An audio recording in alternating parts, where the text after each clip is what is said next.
नमस्कार, स्वागत है आपका आपके अपने चैनल उज्जवल जीके में। और मैं हूँ सीमा शर्मा।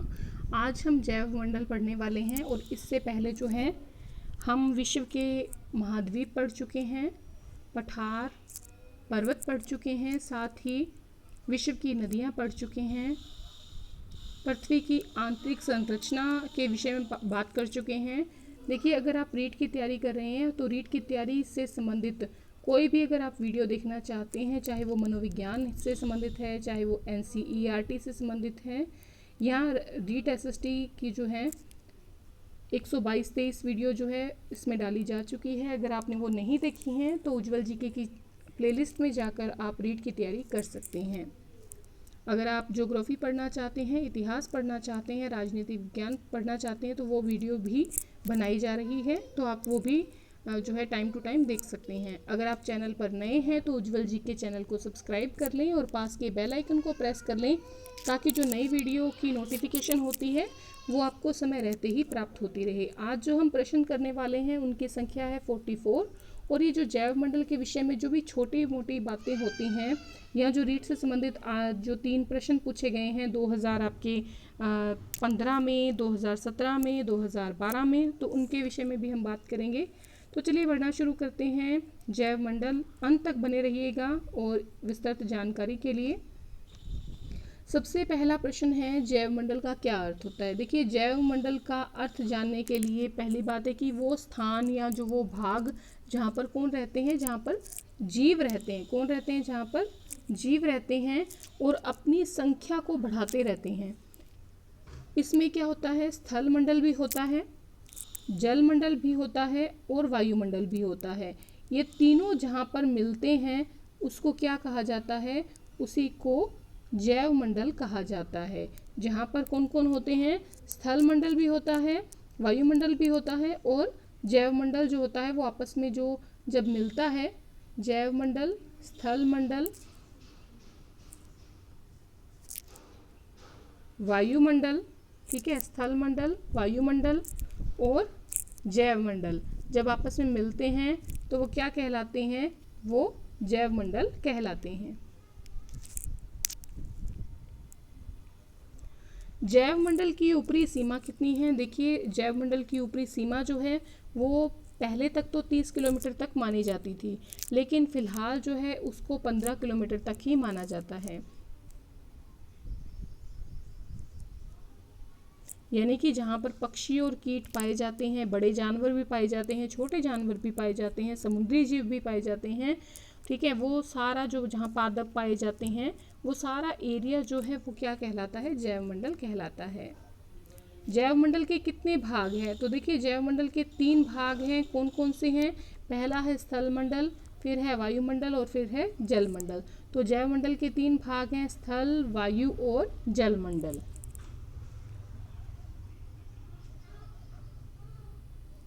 जैव मंडल के कितने घटक हैं? जैव मंडल के देखिए 2 घटक हैं। कौन कौन से? एक तो है जैविक घटक और एक होता है अजैविक घटक। कौन कौन से घटक होते हैं? जैविक घटक और अजैविक घटक। इसको हम विस्तार से चर्चा करने वाले हैं, जैविक और अजैविक घटक की।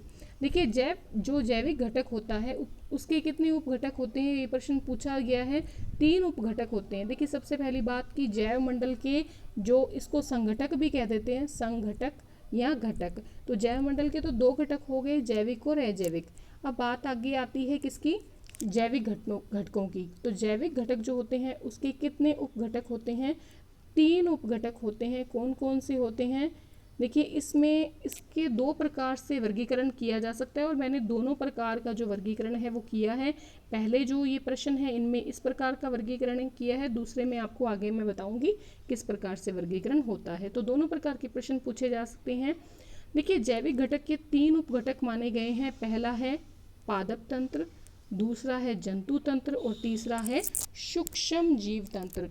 तो देखिए, सबसे पहली बात तो जैविक जो मंडल होता है उसके 3 भाग होते हैं, स्थल, वायु और जल मंडल। फिर जैव मंडल के 2 घटक होते हैं, जैविक और अजैविक घटक। अब बात आती है जैविक घटकों की। पहले तो उसके 3 उपघटक होते हैं, एक होता है पादप तंत्र, एक होता है जंतु तंत्र और तीसरा होता है जो आपके सूक्ष्म जीव तंत्र। हम थोड़ी सी चर्चा कर लें इनकी। देखिए पादप तंत्र जो है सबसे महत्वपूर्ण है। सबसे महत्वपूर्ण क्यों है? क्योंकि सूक्ष्म जीव तंत्र है चाहे जंतु तंत्र है, वो किस पर निर्भर रहता है? वो पादप तंत्र पर निर्भर रहता है। देखिए क्योंकि ये लोग क्या करते हैं, ये पादप तंत्र का ही निर्माण करते हैं। और मानव और जो आपके दूसरे जीव हैं, अप्रत्यक्ष रूप से या फिर प्रत्यक्ष रूप से, अप्रत्यक्ष या प्रत्यक्ष रूप से अपने भरण पोषण और अपने जीवन निर्वाह के लिए किस पर निर्भर रहते हैं? इसी पादप तंत्र पर निर्भर रहते हैं। मान लीजिए कि अगर हिरन है, ठीक है, हिरन किसको खाता है? तो हिरन पादपों को खाता है। अब जो जंतु तंत्र है यानी कि जो शेर है, वो है तो मांसाहारी, किसको खा रहा है? हिरन को, लेकिन अप्रत्यक्ष रूप से किससे संबंधित हुआ? पादप तंत्र से संबंधित हुआ। तो इस प्रकार पादप तंत्र बहुत ही महत्वपूर्ण जो है वो घटक है।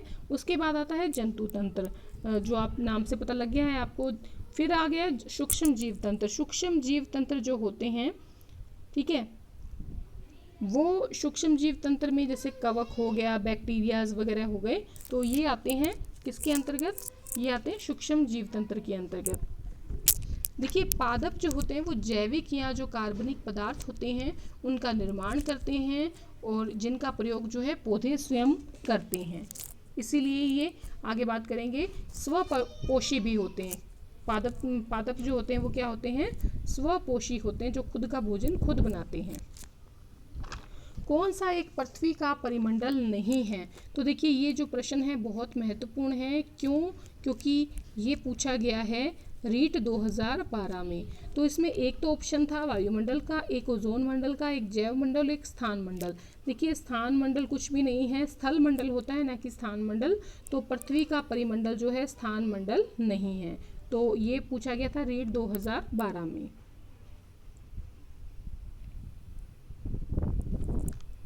ये प्रश्न जो है ये पूछा गया है आपके रीट 2015 में। रीट 2015 की परीक्षा में पूछा गया है। प्रश्न क्या है? प्रश्न है कि जैव मंडल में जीव और पर्यावरण के मध्य जो रासायनिक तत्वों का चक्रीय प्रवाह होता है वो क्या कहलाता है? जैव मंडल में जीवों का और पर्यावरण के मध्य जो रासायनिक तत्वों का चक्रीय प्रवाह होता है वो क्या कहलाता है? तो वो कहलाता है जैव भू रासायनिक चक्र। क्या कहलाता है? जैव भू रासायनिक चक्र कहलाता है। रीट 2015 का प्रश्न है। अगला प्रश्न है, ये भी काफ़ी महत्वपूर्ण प्रश्न है क्योंकि ये रीट 2017 में पूछा गया प्रश्न है। रीट 2017 का प्रश्न है। प्रश्न क्या है सुन लीजिए। एक पोषण स्तर से दूसरे पोषण स्तर तक औसत ऊर्जा का प्रवाह होता है। तो देखिए एक पोषण स्तर से दूसरे पोषण स्तर का जो औसत ऊर्जा का प्रवाह होता है वो कितना होता है? वो 10% होता है। आगे इसकी भी थोड़ी सी चर्चा हम आगे करेंगे। तो किसने इसकी खोज की, किसने ये नियम दिया? तो 10% होता है एक पोषण स्तर से दूसरे पोषण स्तर तक, यानी कि जब एक पोषण स्तर से जब दूसरे पोषण स्तर में ऊर्जा जाएगी तो उसका प्रवाह कितना होगा? उसका प्रवाह 10% होगा। सागरीय गहराई में जैव मंडल विस्तृत है। तो सागर, देखिए ये धरती है तो धरती के नीचे सागर तल पर जो है जैव मंडल 9 किलोमीटर की गहराई तक स्थित है। सागरीय गहराई में जैव मंडल जो है 9 किलोमीटर तक विस्तृत है। स्थल में देखें, जहाँ तक अगर स्थल की बात करें, ये मान लीजिए पेड़ है तो पेड़ की जड़ें जहाँ तक जाती हैं वहाँ तक क्या होता है? वहाँ तक जैव मंडल स्थल में विद्यमान होता है। और सागरीय गहराई में जैव मंडल वहाँ तक विस्तृत होता है जहाँ पर 9 किलोमीटर तक की सागरीय गहराई हो। ठीक है, यानी कि स्थल में देखें तो पेड़ों की जड़ें पहुँचती हैं जहाँ तक, या जो जंतु बिल बनाते हैं तो उनका बिल जितनी गहराई में होता है उतनी गहराई तक क्या होता है? जैव मंडल माना जाता है। पौधे होते हैं, पौधे जो होते हैं वो प्राथमिक या जो है स्वपोषक होते हैं। प्राथमिक उत्पादक, यहाँ पर उत्पादक आएगा, प्राथमिक उत्पादक होते हैं या फिर वो स्वपोषी भी कहलाते हैं। स्वपोषी का मतलब क्या होता है कि जो सूर्य के प्रकाश का यूज़ करके प्रकाश संश्लेषण की क्रिया के द्वारा अपना भोजन खुद बनाते हो। 9वीं 10वीं की विज्ञान की किताबें आपने पढ़ा होगा जब आप 9th 10th में थे, तो ऊर्जा जो है आपका प्रकाश संश्लेषण की क्रिया पढ़ी होगी, तो उसके अंतर्गत आपको बताया था कि जो पौधे हैं किस प्रकार से प्रकाश संश्लेषण की क्रिया के द्वारा खुद भोजन अपना बनाते हैं, जल के द्वारा, मिट्टी के द्वारा और प्रकाश की क्रिया के द्वारा। तो वही उसी की बात हो रही है यहाँ पर। तो सूर्य के प्रकाश का प्रयोग करके प्रकाश संश्लेषण के द्वारा जो भोजन बनाते हैं, कौन बनाते हैं? पौधे बनाते हैं। तो इसीलिए पौधे क्या कहलाते हैं? स्वपोषी कहलाते हैं। और सबसे पहले ये भोजन बनाते हैं, इसीलिए प्राथमिक उत्पादक कहते हैं। उपभोक्ता तो कौन हो गए? जो शाकाहारी हैं या फिर जो मांसाहारी हैं, या फिर इन मांसाहारी, छोटे मांसाहारी को जो बड़े मांसाहारी खाते हैं, तो वो सारे उत्पादक जो उपभोक्ता हैं, वो उपभोक्ता किस पर जो है निर्भर रहते हैं? वो प्राथमिक उत्पादक पर निर्भर रहते हैं, यानी कि पौधों पर निर्भर रहते हैं। आगे देखिए, पेड़ पौधों पर निर्भर रहने वाले जंतु कौन से हैं? तो पेड़ पौधों पर निर्भर रहने वाले जंतु शाकाहारी हैं। देखिए छोटी छोटी बातें हैं पर ये आपको ध्यान में रखनी है, तो इसलिए छोटा सा चैप्टर है। शाकाहारी जंतु खाद्य श्रृंखला में कहलाते हैं। देखिए अभी हमने बात की थी प्राथमिक उत्पादक की। प्राथमिक उत्पादक कौन होते हैं? पौधे होते हैं। ठीक है, पौधों को जो जंतु यूज करते हैं वो कौन होते हैं? शाकाहारी। तो शाकाहारी जंतु खाद्य श्रृंखला में क्या कहलाएंगे? ये प्राथमिक उपभोक्ता कहलाएंगे, क्योंकि इन प्राथमिक उपभोक्ताओं को कौन खाएंगे? मांसाहारी खाएंगे, और वो कहलाएंगे द्वितीयक उपभोक्ता।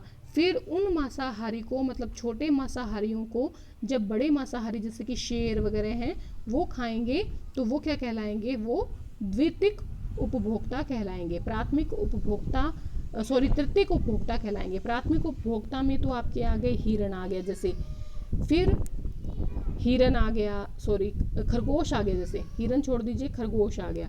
खरगोश हो गए प्राथमिक उपभोक्ता क्योंकि ये शाकाहारी हैं। फिर मान लीजिए बाज वगैरह है, वो खरगोश को खाते हैं, तो ये क्या हो गए? ये द्वितीयक उपभोक्ता हो गए। उसके बाद बाज वगैरह को, और जो छोटे मांसाहारी हैं जैसे कि हिरण वगैरह हैं, या फिर आपके लक्कड़बग्गा वगैरह हैं, इनको कौन खाते हैं? ये बड़े जो है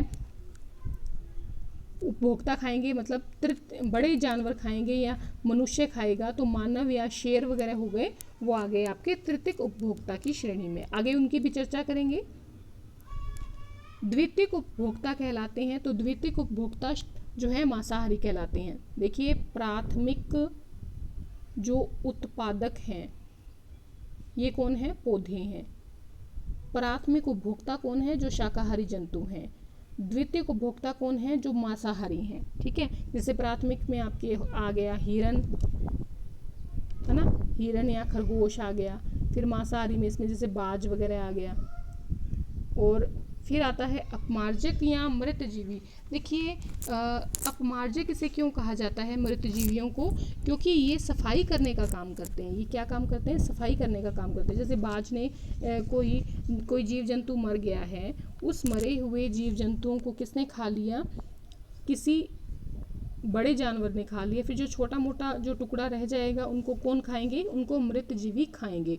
तो अपमार्जक या मृतजीवी किसे कहते हैं? मरे हुए जीव जंतुओं को खाने वाले जंतुओं को अपमार्जक कहते हैं। मतलब जो मरे हुए जीव जंतुओं को खाते हैं। अपघटक कहलाते हैं। अपघटक ये अपघटन की क्रिया में सहायक होते हैं, इसीलिए इनको अपघटक कहा जाता है। तो इसमें आते हैं सूक्ष्म जीवाणु, बैक्टीरिया वगैरह, और कवक आते हैं। परजीवी किसे कहते हैं? जो जीव जंतु अपने जीवन निर्वाह के लिए अन्य जीवित जीवों पर निर्भर रहते हैं, वो परजीवी कहलाते हैं। जैसे कि आपके बहुत सारे हैं, जैसे कि मनुष्य के सिर पे रहने वाली जूं, ये क्या करती है? ये मनुष्य के सिर पे बालों में चिपक जाएगी। ठीक है, अगर उसको निकाल के फेंक देंगे तो वो मर जाएगी, यानी कि वो क्या है? परजीवी है। उसके बाद है यकृत कर्मी। जो हमारे यकृत के कीड़े वगैरह होते हैं, यकृत में रहते हैं मनुष्य के, वो क्या करते रहते हैं? वो मनुष्य के शरीर पर निर्भर होते हैं, तो ये भी क्या कहलाएंगे? ये भी परजीवी कहलाएंगे। उसके अलावा एक अगर हम प्राकृतिक चीज़ की बात करें, जैसे कि अमर बेल है। अमर बेल जो है वो क्या है? किसी पेड़ वगैरह के साथ चिपकी रहती है, उसके ऊपर चढ़ी रहती है। अगर इसको इससे अलग कर देंगे तो वो समाप्त हो जाएगी। तो इस प्रकार से ये परजीवी कहलाते हैं। वियोजक या कंपोजर्स, ठीक है, डिकम्पोजर्स या फिर वियोजक किसे कहते हैं, तो सूक्ष्म जीवों को क्या कहते हैं, वियोजक कहते हैं। थोड़ी सी सुन लीजिए ध्यान से। सूक्ष्म जीव जो होते हैं वो मरे हुए पेड़ पौधों को, जीव जंतुओं को और जो जैविक पदार्थ होते हैं उनको विभिन्न रूपों में क्या करते हैं, सड़ा गला कर क्या करते हैं, सड़ा गला कर वियोजित करते हैं, ताकि जो शव पोषित हरे पौधे हैं, स्वपोषित जो कि खुद का खाना खुद बनाते हैं, तो स्वपोषित पेड़ पौधे जो हैं उनका वापस से प्रयोग कर सके। सीधी सी भाषा में अगर आपको समझाएं, वियोजक या सूक्ष्म जीव वो होते हैं जो क्या करते हैं, जो मर गए हैं पेड़ पौधे, जो मरे हुए पेड़ पौधे हैं, ठीक है, या फिर जीव जंतु हैं, उनको क्या करते हैं, जैविक पदार्थों के रूप में सड़ा देते हैं, गला देते हैं सूक्ष्म जीव, जिनका प्रयोग वापस से कौन करते हैं, पादप तंत्र यानी कि पेड़ पौधे। सूक्ष्म बैक्टीरिया व कवक हैं, तो वियोजक की श्रेणी में आते हैं सूक्ष्म बैक्टीरिया व कवक। वियोजक की श्रेणी में आते हैं, तो वियोजक की श्रेणी में आते हैं मृतजीवी, परजीवी, वियोजक। इन तीनों की चर्चा हम पहले कर चुके हैं, इसलिए इसमें नहीं करेंगे। जैव मंडल के घटक कितने होते हैं? अब देखिए, मैंने आपको पहले वीडियो में बताया था कि मैं एक बार वापस से घटकों के बारे में बात करेंगे। तो जैविक और अजैविक दो प्रकार के जैव मंडल के घटक होते हैं, ठीक है। फिर जैविक घटक कितने प्रकार के होते हैं? तो इस पहले हमने बताया था 3 प्रकार के, है ना। कौन कौन से प्रकार बताए थे, ध्यान है आपको? तो उसमें बताया था हमने, एक तो पादप बताए थे, पादप तंत्र, जंतु तंत्र और एक सूक्ष्म जीव तंत्र। या तो आप जैविक घटकों के 3 उपघटक ये मान सकते हैं, पादप तंत्र, जंतु तंत्र या सूक्ष्म तंत्र। या आप कह सकते हैं कि जैविक घटक जो हैं 2 प्रकार के होते हैं, स्वपोषी और परपोषी। स्वपोषी का मतलब हमने पहले जाना है। स्वपोषी किसको कहते हैं? जो खुद का खाना खुद बनाते हैं, ठीक है, प्रकाश संश्लेषण की क्रिया के द्वारा। और परपोषी किसे कहते हैं? जो प्राथमिक उपभोक्ता हैं, द्वितीयक उपभोक्ता हैं, मतलब जो स्वपोषी पर निर्भर रहते हों, पादपों पर निर्भर रहते हों, ठीक है। जैसे कि शाकाहारी जंतु है, मांसाहारी जंतु हैं, वो किसकी श्रेणी में आ जाते हैं? परपोषी की श्रेणी में आ जाते हैं। यानी कि प्राथमिक उपभोक्ता और द्वितीयक उपभोक्ता, जिनकी चर्चा हम पहले ऊपर कर चुके हैं। स्वपोषी में कौन कौन आते हैं? स्वपोषी में यानी कि जो खुद खाना अपना खुद बनाते हैं प्रकाश संश्लेषण की क्रिया में, तो पादप और उत्पादक ये दोनों ही। देखिए, पादप कह लें, उत्पादक कह लें, वैसे एक ही बात होती है। जो पौधे होते हैं ये प्राथमिक उत्पादक कहलाते हैं, और ये पादप ही पौधे और जो है पौधे हो गए, घास हो गए, वृक्ष हो गए, ये किसकी श्रेणी में आते हैं? पादपों की श्रेणी में आते हैं। तो स्वपोषी में पादप और उत्पादक दोनों आते हैं। परपोषी में आते हैं, तो परपोषी में स्थूल जीव भी आ गए और सूक्ष्म जीव भी आ गए, जैसे बैक्टीरिया वगैरह हो गए। बड़े बड़े जीव जो हैं वो सब जो है किस में आते हैं? स्थूल और सूक्ष्म जीव जंतुओं के अंतर्गत आते हैं। स्थूल जीव होते हैं प्राथमिक, द्वितीयक और तृतीयक, ठीक है। जैसे कि छोटे जीव हैं, फिर उससे बड़े जीव हैं, फिर उससे बड़े जीव हैं, तो प्राथमिक, द्वितीयक और तृतीयक जीव। सूक्ष्म जीव हैं, वो सूक्ष्म जीव में कौन आएगा? कवक आएंगे। अजैविक घटक में आते हैं। अजैविक घटक, देखिए 2 घटक होते हैं जैव मंडल के, जैविक और अजैविक। अब आ गई बात अजैविक की, तो इसमें आते हैं स्थल मंडल, जल मंडल और वायुमंडल। स्थल मंडल, जल मंडल, वायुमंडल किस में आते हैं? अजैविक घटक की श्रेणी में आते हैं। पादप से निर्माण होता है। पादप से किसका निर्माण होता है? जैविक और कार्बनिक पदार्थों का निर्माण होता है। देखिए, जो पादप होते हैं बहुत ही महत्वपूर्ण घटक हैं, क्योंकि जो जीव जंतु हैं प्रत्यक्ष या अप्रत्यक्ष रूप से इन पर निर्भर रहते हैं। जैसे हिरण ने पेड़ पौधों को खाया और हिरण को कौन खा गया? शेर खा गया। प्राथमिक उत्पादक कौन से होते हैं? प्राथमिक उत्पादक जो स्वपोषी हों, जो खुद का खाना खुद बनाते हों, जैसे पादप हैं, घास हैं, वृक्ष हैं, पेड़ पौधे हैं, ठीक है। तो ये प्रकाश संश्लेषण की क्रिया के द्वारा अपना भोजन खुद बनाते हैं। जंतु तंत्र में कौन कौन आता है? जंतु तंत्र में आते हैं जो जीव जंतु होते हैं उनका समूह क्या कहलाता है? जीव जंतुओं का समूह ही जंतु तंत्र कहलाता है। आगे है जो अपना भोजन पेड़ पौधों से प्राप्त करते हैं या दूसरे जंतुओं से प्राप्त करते हैं वो क्या कहलाते हैं, मतलब जो खुद का भोजन खुद नहीं बनाते हैं वो विषमपोषी या परपोषी कहलाते हैं। जैसे बकरी है ना, बकरी अपना खाना नहीं बनाती, पेड़ पौधों से प्राप्त करती है। गिलहरी है, शेर है, ये अप्रत्यक्ष रूप से किस पर निर्भर होता है, शेर पेड़ पौधों पर। शाकाहारी कहलाते हैं जो केवल पेड़ पौधों से अपना भोजन प्राप्त करते हैं, जैसे बकरी है, हिरन है, आपके गिलहरी आदि हैं। मांसाहारी किसे कहते हैं, जो दूसरे जीवों को खाकर भोजन प्राप्त करते हैं। कौन से हैं मांसाहारी, बहुत से हैं मांसाहारी, जैसे कि शेर है, चीता है आदि। सर्वाहारी किसको कहते हैं, पेड़ पौधे और दूसरे जीवों को भोजन के रूप में जो प्राप्त करते हैं वो सर्वाहारी कहलाते हैं। मनुष्य क्या करता है, मछली भी खाता है, अंडा भी खाता है, ठीक है, या फिर मुर्गा यानी कि चिकन ये खाते हैं, वो क्या कहलाते हैं, सर्वाहारी कहलाते हैं। तो सर्वाहारी में कौन आ सकता है, मानव आ सकता है, सब कुछ खाने वाला। तो ये क्योंकि ये शाकाहारी भी होते हैं और मांसाहारी भी होते हैं। सूक्ष्म जीव तंत्र में शामिल हैं, सूक्ष्म जीव तंत्र में बैक्टीरिया और कवक शामिल होते हैं। देखिए ये अपघटन का काम करते हैं, जो बचा कुचा होता है उसको खाते हैं। खाद्य श्रृंखला या फूड चेन किसे कहते हैं, फूड चेन का मतलब कि प्रत्येक जीव होता है वो किसी दूसरे जीव का आहार बन जाता है। चूहा जो है बिल्ली का आहार बन गया, बिल्ली कुत्ते का आहार बन गई। तो एक दूसरे को खाने वाले जीवों का अनुक्रमण क्या होता है, एक खाद्य श्रृंखला बनाता है। बचपन में आपने खाद्य श्रृंखला देखा होगा, पढ़ा होगा, ठीक है। जैसे अगर हम बात करें, ठीक है, पौधे हैं, पौधों को ले लिया हमने, पौधे हैं, पौधों को किसने खाया, टिड्डों ने खाया। टिड्डों को किसने खाया, छिपकली ने खाया। ओके, फिर पौधे हैं, पौधों को किसने खाया, चूहे ने खाया। चूहे को किसने खाया, सांप ने खाया। सांप को किसने खाया, बाज ने खाया। टिड्डों को भी बाज खा सकता है, सांप को भी बाज खा सकता है। फिर पौधे हैं, पौधों को खरगोश ने खाया।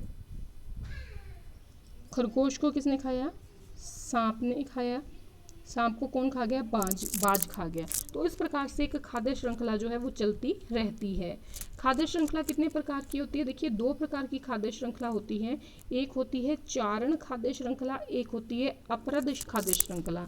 देखिए चारण खाद्य श्रृंखला की अगर हम बात करें तो जो उपभोक्ता होता है, जो भोजन के रूप में पौधों या जो पौधों के भाग होते हैं, ठीक है, पत्तियां वगैरह हो गई, पौधों को खाता है या पौधों के भागों का उपयोग करके श्रृंखला को शुरू करने का काम करता है। कोई भी फूड चेन है उसको शुरू करने का जो काम करते हैं वो क्या कहलाते हैं, खाद्य श्रृंखला कहलाते हैं, चारण खाद्य श्रृंखला कहलाते हैं। जैसे घास है, घास को किसने खाया, टिड्डे ने खाया, ठीक है, क्योंकि घास भी किस में आ गया, आपके प्राथमिक जो है उपभोक्ता में आ गया, उत्पादक में आ गया। तो इस घास को टिड्डे ने खाया, टिड्डे को कोई पक्षी खा गया और पक्षी को फिर कौन खा गया, बाज खा गया। तो ये एक तरह की खाद्य श्रृंखला है जो कि चारण खाद्य श्रृंखला का क्या बन गई है, रूप बन जाती है। उसके बाद अगला है आपके अपरद खाद्य श्रृंखला। इसमें क्या होता है कि जो कोई क्षय होने वाली यानी कि ख़त्म होने वाली, क्षय होने वाली जो प्राणी होते हैं या कोई आपके पादप, मान लीजिए कोई प्राणी है या कोई पादप हैं, ठीक है, उनके शरीर के मृत जैविक पदार्थों से आरंभ होकर सूक्ष्म जीवों और सूक्ष्म जीवों से अपरद खाने वाले जीवों और अन्य परभक्षियों में पहुंचती है। जैसे उदाहरण के रूप में कचरा है, ठीक है, कचरा मतलब किसी जानवर का हो गया या पेड़ पौधों का कचरा हो गया, इसको कहते हैं स्प्रिंग टेल। स्प्रिंग टेल ने खा लिया, यानी कि कोई कीट है उसने खा लिया। कीट को फिर छोटी मकड़ियों ने खा लिया, छोटी मकड़ियों को फिर किसी मांस भक्षी ने खा लिया। तो ये क्या बन गया, ये अपरद खाद्य श्रृंखला बन गया कि किसी खत्म होने वाले प्राणियों या पादप शरीर के मृत जैविक पदार्थों से शुरू होकर सूक्ष्म जीवों और सूक्ष्म जीवों से अपरद खाने वाले, ये हो गए ना अपरद खाने वाले जीवों और अन्य परभक्षियों में पहुंचती है, तो वो क्या कहलाती है, अपरद खाद्य श्रृंखला कहलाती है। प्राथमिक उपभोक्ता कौन कौन से होते हैं, तो प्राथमिक में आगे भेड़, बकरी, हाथी, हिरन, खरगोश, चूहा, बंदर, टिड्डे, गाय आदि। ठीक है, इनका जो पोषण स्तर होता है वो होता है द्वितीय पोषण स्तर। द्वितीय पोषण स्तर क्यों, क्योंकि पहला पोषण स्तर तो हो गया उत्पादक का, कौन से उत्पादक, जैसे कि पेड़ हैं, घास है, वृक्ष है, वो हो गए उत्पादक, तो वो हो गए प्राथमिक पोषण स्तर के। प्राथमिक जो उपभोक्ता हैं वो क्या कहलाते हैं, द्वितीय पोषण स्तर के कहलाते हैं। ठीक है, मतलब प्राथमिक उत्पादकों को खाने वाले प्रथम पोषण स्तर को पोषण स्तर वाले हो गए, और ये हो गए द्वितीय पोषण स्तर वाले। तो देखिए भेड़, बकरी, हाथी, हिरण, खरगोश, चूहा, बंदर, टिड्डे, ये क्या है, प्राथमिक उपभोक्ता हैं जो कि पेड़ पौधों वगैरह को खाते हैं। अब इन लोगों को जो खाने वाले हैं वो आ गए द्वितीयक उपभोक्ता में, जिनको कि जो कि द्वितीयक उपभोक्ता किस पर डिपेंड रहते हैं, प्राथमिक यानी कि निर्भर रहते हैं, डिपेंड रहते हैं किस पर, प्राथमिक उपभोक्ता पर। द्वितीयक उपभोक्ता किस पर निर्भर रहते हैं, प्राथमिक उपभोक्ता पर। द्वितीयक उपभोक्ता में कौन आ गए, जैसे कि आपके पक्षी हैं, मछली है, भेड़िया है, छिपकली है, मेंढक है, कीट खाने वाले पक्षी हैं, ये किन पर निर्भर रहते हैं, इन पर निर्भर रहते हैं। तो ये कौन से स्तर वाले हो गए, तो ये तृतीय पोषण स्तर वाले हो गए। तृतीय पोषण स्तर, देखिए पहला स्तर, पहले स्तर वाले हो गए पादप वगैरह, दूसरे स्तर वाले हो गए, दूसरे पोषण स्तर वाले हो गए प्राथमिक उपभोक्ता, और तृतीय पोषण स्तर वाले हो गए द्वितीय उपभोक्ता। ये जो हैं ये इस पर निर्भर रहते हैं। तृतीयक उपभोक्ता कौन कौन से हैं, इनको चतुर्थ पोषण स्तर का कहा जाता है। चतुर्थ पोषण स्तर का कहा जाता है किसको, तृतीयक उपभोक्ता को। और ये किस पर निर्भर रहते हैं, ये इस पर निर्भर रहते हैं क्योंकि मनुष्य छिपकली खाता है, ठीक है, सॉरी मनुष्य मछली खाता है, ठीक है, शेर जैसे हो गया, ये भेड़िया वगैरह इनको खाता है, ठीक है। तो इस प्रकार से ये हो गए तृतीय उपभोक्ता। आगे आ गया जीवों व भौतिक पर्यावरण के मध्य तथा विभिन्न जीवों के मध्य अंतर संबंधों का अध्ययन क्या कहलाता है। जीवों के मध्य और जो पर्यावरण है जीवों का उसके मध्य, और जो बाकी जो जीव हैं उनके मध्य जो आपसी संबंध होता है वो कहलाता है पारिस्थितिकी। ठीक है,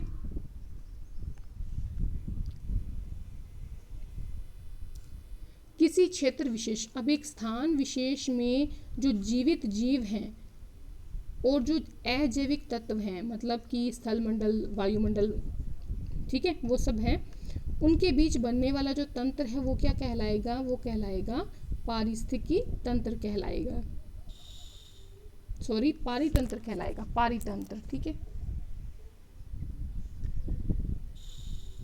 पारिस्थितिकी तंत्र का सबसे पहले प्रयोग किसने किया, तो ये 1935 में सबसे पहले पारिस्थितिकी तंत्र का प्रयोग किया था A.G. टासले ने। A.G. टासले ने 10% ऊर्जा प्रवाह का नियम किसने दिया था, ये प्रश्न पूछा गया है 10% ऊर्जा प्रवाह का रीट में, तो इसका नियम जो है वो लिंडेमान ने दिया था। अब ये ऊर्जा प्रवाह का नियम है क्या, कि ऊर्जा के एक पोषण स्तर से ऊर्जा के दूसरे पोषण स्तर में केवल 10% ऊर्जा का ही प्रवाह होता है। जैसे मान लीजिए घास पेड़ वगैरह से आगे जाके जब प्राथमिक पोषण स्तर में जाएगा, मतलब टिड्डे, बकरी, भेड़ वगैरह उनको खाएंगे तो उनमें 10% ऊर्जा प्रवाह ही जाएगा। ये है 10% ऊर्जा प्रवाह का नियम जो लिंडेमान ने दिया था। किसी पारिस्थितिकी तंत्र में वनस्पति और जीव जंतुओं की प्रजातियों की संख्या को कहते हैं, क्या कहते हैं। देखिए पारिस्थितिकी तंत्र क्या था, कि कोई क्षेत्र विशेष के जो जीवित जीव हैं, अजैविक तत्व हैं, उनके बीच में बनने वाला तंत्र जो है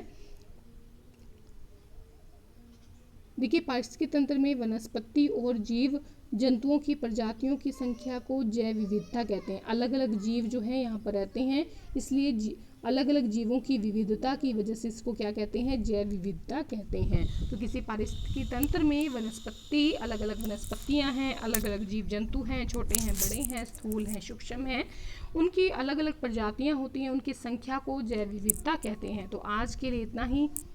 अगर आपको वीडियो पसंद आई है, लेसन समझ में आया है, तो लाइक करें, अपने अधिक से अधिक मित्रों में शेयर करें। धन्यवाद।